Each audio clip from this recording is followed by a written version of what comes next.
So it says 106 right there. What I did was I pulled out the automatic vent and put in one of those Harbor Freight portable ventilators. So we're gonna plug it in, and so it's kind of loud, but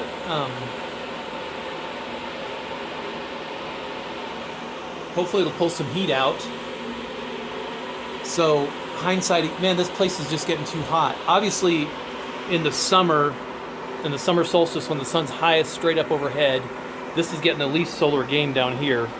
So it was actually cooler in the hottest part of the summer when it was hottest outside. So it was hitting 90 outside, upper 80s, and it was like 90, 95 in here at the most.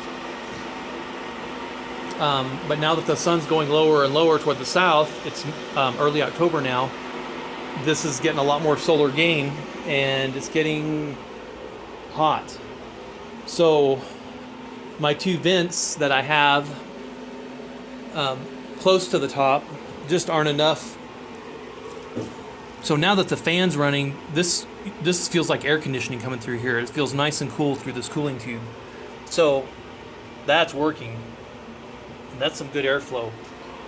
So I just put this up just as a test. This is a 120 volt, obviously. I don't want to run this all the time. It says it's 1.4 amps, so that's like less than 200 watts. That just kind of surprises me. I think it's more than that. But that's what it says it is. In any event, I still am interested in a couple things. One thing is either getting a solar fan that's a direct drive, and we'll just put a solar panel there and then run some wires through and put a 12-inch or 14-inch solar fan right there. That'll push air out with a thermostat, so when it gets hot enough up here, like 80 up here, 85, we'll have to adjust it so that the temperature down here is where we want it. We'll adjust the thermostat and then just let it drive, kick on, and then when it cools off enough, the fan will turn off. Okay. The other thing is getting just one of these. You probably can't see it in the camera here, but on top of the chicken house there's a couple turbines, and so those don't let water in. And what we could do is put one in the top up here. I hate to do that, but I may need to. Just put one in the top so that the heat will, as it rises, will vent out, and as the wind blows, it'll help pull the heat out as well. And then I guess we can just plug it when it gets cool enough that we want to start trapping heat in here. We'll just plug it with some insulation and put a cap over it or something. So I really wanted this to be as passive as possible. So the goal was not to ventilate this with solar power, even though that's not expensive. And I mean, for probably $300 with a panel, a thermostat, and a fan, looking at about $300. And that's not the most expensive brands out there, of course, but that's just kind of the get started brands. That was not the idea for here. So I've also thought about cutting a hole in the front here, like a square, putting a flapper door that's hinged along the top so it flaps out like that, and then put a piston on there, a temperature activated piston, an automatic opener and closer, kind of like is on those right there, just on a door there though, that's up higher, that'll open up directly. There's no screen, there's no louvers, and that should let air leak out pretty easily. So I don't know what the final result's going to be. I really thought that now that summer was gone, and as the sun goes down and it cools off, and the highest it's going to be here at our house is like 72. I thought it'd be much cooler in here, but it's actually much worse in here because the sun's so much lower and is warming up so much more of the mass back here. And it's just a dirt floor right now. We don't have any flagstone or concrete in the floor, but it's warming this up, obviously, and it's starting to warm the wall up. When I put the thermometer on the wall the other day, it was like 90, 85 down here, about 90 here, and 105 up here, the wall was. So the wall was 105 degrees, this back wall, not from solar gain, well, not really from solar gain, but mostly from just the hotter temperatures sitting up here, collecting in the top. So the other thing I wished I had done is move this vent higher up. I don't want to cut out that structurally right there, but what I could have done was put the vent in like behind this cross beam right here, where the concrete is right there, I thought about cutting out a 12-inch square there, and then that would get this vent higher. So I don't know what the answer is going to be, whether it's solar fan, or whether it's going to be a vent in the top, or moving these vents up higher so that they can drain heat out, so that we don't have heat collecting up here that's so hot. Okay, so the other thing we talked about doing was putting a screen door on here, which is a great idea because we can open it in the morning before we go to work, and then close it in the evening when we come home. Or a lot of times one of us is here anyway, so it doesn't, we could easily do that. But if we go out away for a couple days on the weekend or whatever, then nobody's here to do that. So we're still trying to make this as passive as possible. So the screen door is a good idea. We'll probably still do that, but let's come back in a couple hours and see what the temperature was. See if it's come down from 106. See if this is working. We're going to keep that door closed, just the fan running, and of course that vent's open, and of course the cooling tube is open. So that should be letting air in. I actually got up there and put my hand up there, and you can feel cool air coming in from outside. It's 70 degrees or so. And the air here is much cooler. Feels like air conditioning. So we'll see how this does. Let's come back in a couple hours. It's been a couple hours. Still hot. Whew. It's 93 though. It's better than 108.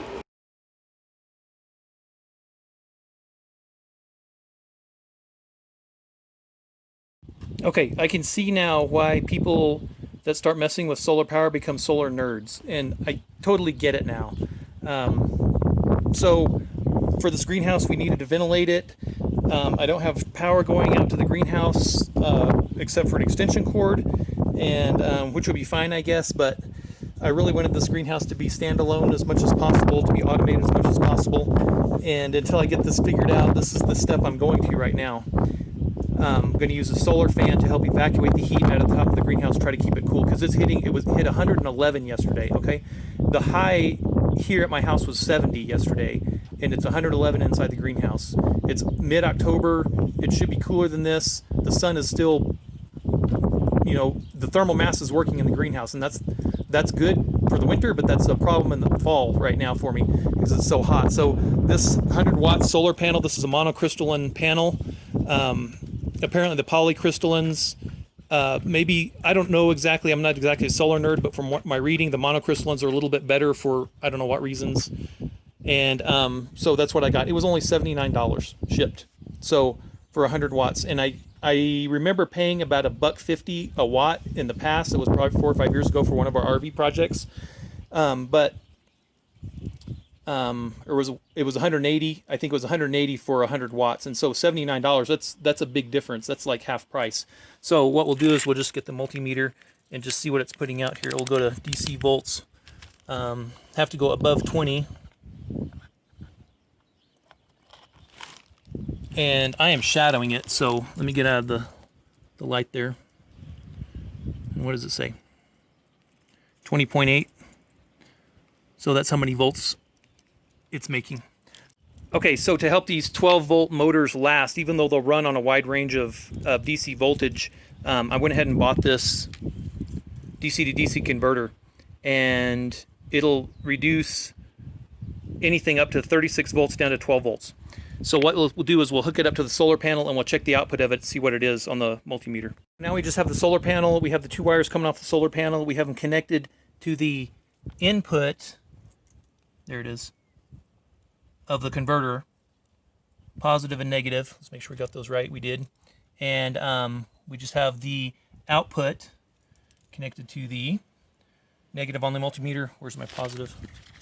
Okay, and I'll just connect this here, and let's see what we get. So 12.33 regulated volts. So let's hook it up to the fan and see how it sounds. Okay, so the good part about these 12-volt fans is you can run them backwards.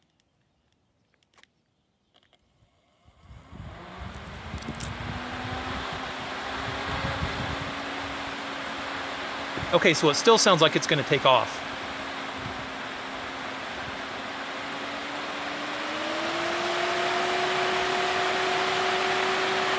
Now this is interesting. I'm going to shadow the panel in that corner a little bit. Listen to the fan.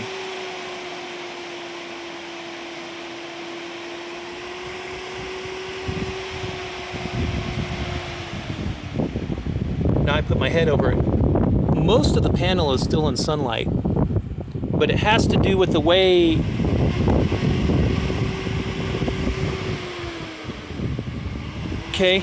it has to do with the way all these are connected, and I don't understand it, but I was doing a little bit of reading on it, and there are some companies out there that make solar panels that are interconnected somehow. All the little whatever they are interconnected. I'm sounding real technical, but a little shadow like that doesn't interfere with its output. You wouldn't think a little shadow like in the corner right there would interfere with the output, but it does in the way these ones are engineered. So they're much more expensive, but if you have trees or you have intermittent shadows that come over it for whatever reason, that might be the way to go. In the greenhouse, hopefully get it done by this afternoon, and I'll show the installation, and I'm going to end up putting 2 of these fans. My hope is that this 100-watt solar panel will direct drive 2 of these fans, and that will give me enough room evacuation to keep it cool in the greenhouse. So the thinking that I've read from my reading is that you need to turn the greenhouse volume in cubic feet, whatever your cubic feet of your greenhouse is, you need to turn that volume over every minute. So your fan has to be rated to pull out that cubic footage every minute.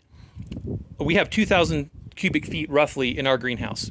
So it's almost 200 square feet on the floor, and it's about 10 feet tall. So that's, I'm guessing it's about 2,000 square feet, right?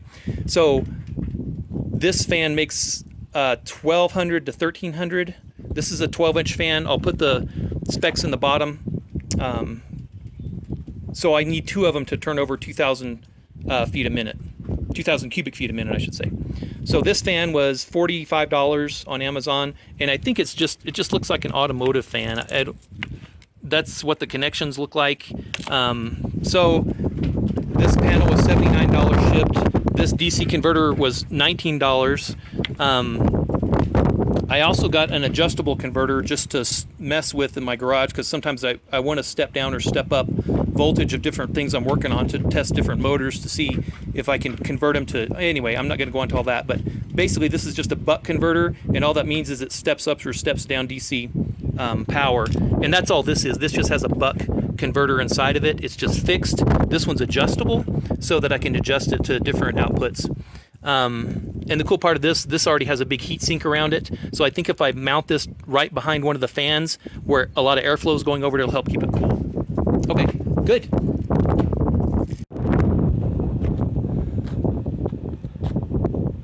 All right, the original plan, of course, is to put solar panels up here. Where's my finger? There it is, on that part. And I don't know if there's an advantage of putting them inside the window. I am blocking a bit of my solar gain up in this corner. Morning sun coming in through there, trying to warm, but once it's pretty much noon, and then in the afternoon the sun's shining from over here, that's going to be very negligible. So in the morning it might block a little bit of solar gain, and I may change my mind. I may end up moving him out here. I guess an advantage is I don't have to put a wire through the wall, but you can seal that, no big deal. And another advantage is the solar panel out here will be cold, and I'm not using this in the winter, so this doesn't really apply to winter use. I'm just using it in the summer. But if it did snow and I was using it to charge batteries or do something in the winter in there, which I don't know what that would be, but the snow that collects on it might melt off, but it's definitely going to melt off faster at the top of these windows. We've seen that if you watch any of my prior videos, how fast the snow melts off at these top windows. And it might keep it cleaner. I don't know. It doesn't matter. Probably not. People use these outdoors forever, and they do fine. So I may change my mind on that and put it on the outside in the end after all. Especially if I do put another one over here, I may end up go ahead and moving them both outside and running wires through. Okay, because the disadvantage is if I want to put another one for a swamp cooler over here or another solar fan on this end, then that's going to block a lot of my solar gain over there. So I don't want to do that. It did take a little bit of fabricating, so this didn't take any, let me unplug this here. This didn't cause any roof penetrations at all, but it did take a little bit of fabricating to build a bracket. So I just made this. This is like 1.25 inch angled iron right here. And so it's just sitting on this. I welded on a little piece right here, a little tab, and you can see it just kind of goes over that direction. It's not attached over there, it's attached right here. I went ahead and put 2 screws so it wouldn't rotate. And the same thing right here. I'll try to get out of the sun. Hopefully it's coming out there. That little bracket's just welded on. It's just a little piece of 1/8 flat by 2 inch. And then I just drilled a couple holes in it, put some screws in it. So it's welded on. So that's very solid. On the top up here, let's get out of the sun so we can see, is just a piece of aluminum. This is 1 inch angle aluminum. And it's kind of hard to see, but there's the angle right there. And so it just sits like that on top of here. And so this just falls back against it like that. Okay, you can see what I did here. So this was the original box right here where I had the automatic vent. And so that was opening just like it should, but there just wasn't enough airflow through it. So I made another box here. And this box right here is the same size. So I can put another automatic vent right there if I need to. But I'm going to put a solar fan there for right now. And this may be enough. I just, honestly, I don't know what I'm doing. Okay, and you probably recognize that. But what I'm learning from doing this is that when I cut this hole open, the temperature just immediately dropped in here. Now, this is showing 90, 91 right here. But if you look over here, that's supposed to open at 70 something, and it's not even open. So it's not that hot in here. It doesn't feel that hot in here. My wife stuck this little 120 volt fan in the cooling tube, and it is pulling cool. Oh, it feels so good right here. It's nice and cool air right there. So that's coming in nicely. And so that's bringing in cool air actively. But I think, in all honesty, instead of putting 12-inch vents up here, had I got a 24-inch vent, which wouldn't have fit there, but had I engineered this big enough to make a 24-inch vent there and a 24-inch vent here, that might be enough. Because once I opened that, this place just, boom, it just cooled off immediately. It was amazing. When we had this thermometer over here, just in the shade, sitting on top of this, it was reading 84, so which is about perfect greenhouse temperature. So I wish I just built bigger vents on the ends. A 24-inch, of course, automatic vent opener is going to be more expensive than a 12-inch. It's a bigger hole, it's more metal and more material, but I wished I had just built it. Now what? Based on what I know now, I wished I had done that. Just to make up for the massive amount of heat that's building up in here. And this is mid-October, so it's like 68 outside. It's comfortable outside. But it is just, it was 111 in here yesterday, and I think the high was 70 yesterday. So that is just, the solar gain is working. The thermal mass is working. There's no question. But keeping it cool in these odd times of year, or these shoulder seasons where it's fall or it's spring, where it's going to get so hot because so much sun's coming in, you just need more ventilation. And so if I were to do this again, I'd put a second cooling tube in.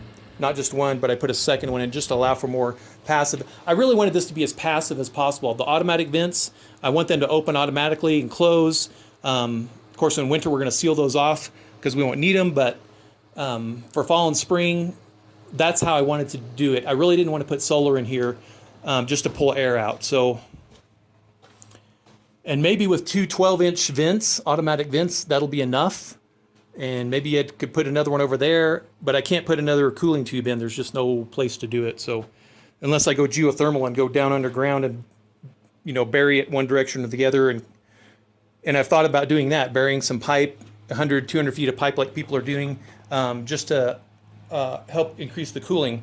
Of course, the other thing I'm thinking about doing is putting, one of my buddies told me, just make a small, like 18 by 18 evaporative cooler pad right here with a little solar pump that just pumps the water, and then leave the solar fans up there, put 2 solar fans there, and then as those are pulling hot air out, it'll pull cool air through those pads. I won't even need to put a fan here. I shouldn't need to be able to put a fan here, and that'll not only cool it in here, but it'll add humidity, which humidity is an issue, especially if you're ventilating a lot. We're not replacing the humidity, and you can see the humidity is pretty low, 16%, and that's about what it runs around here. So I might still do that. It'll be some extra, it'll be another solar panel and a solar pump and a solar fan, but a couple $100 and stuff.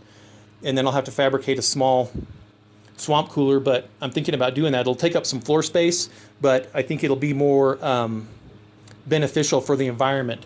We may not even use it in the summer. In the winter at all, because if it's going to be closed up and the humidity, all this water's in here, we may not even need it. So anyhow, my dreams of this being totally passive might have worked out had I made more ventilation in it. And so that's all I'm saying. Okay, so this is just solar direct, 100-watt solar panel, direct to 12-volt fan, nothing in between right now. Wow.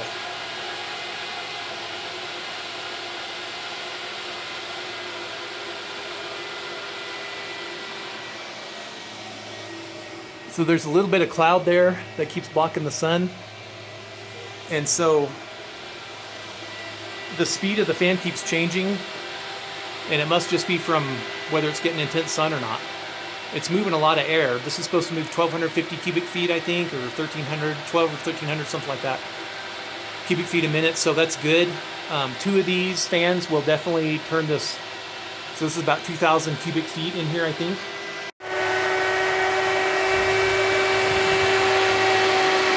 Okay, full sun. 12-volt converter, and it is humming.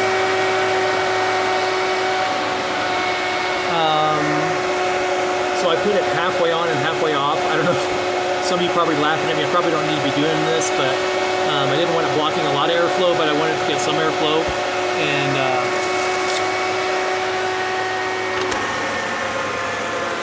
so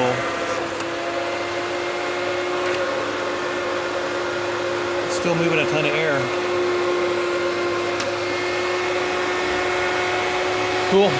Well, I'm going to fire this one up. We're going to close the door and see how it does for the afternoon.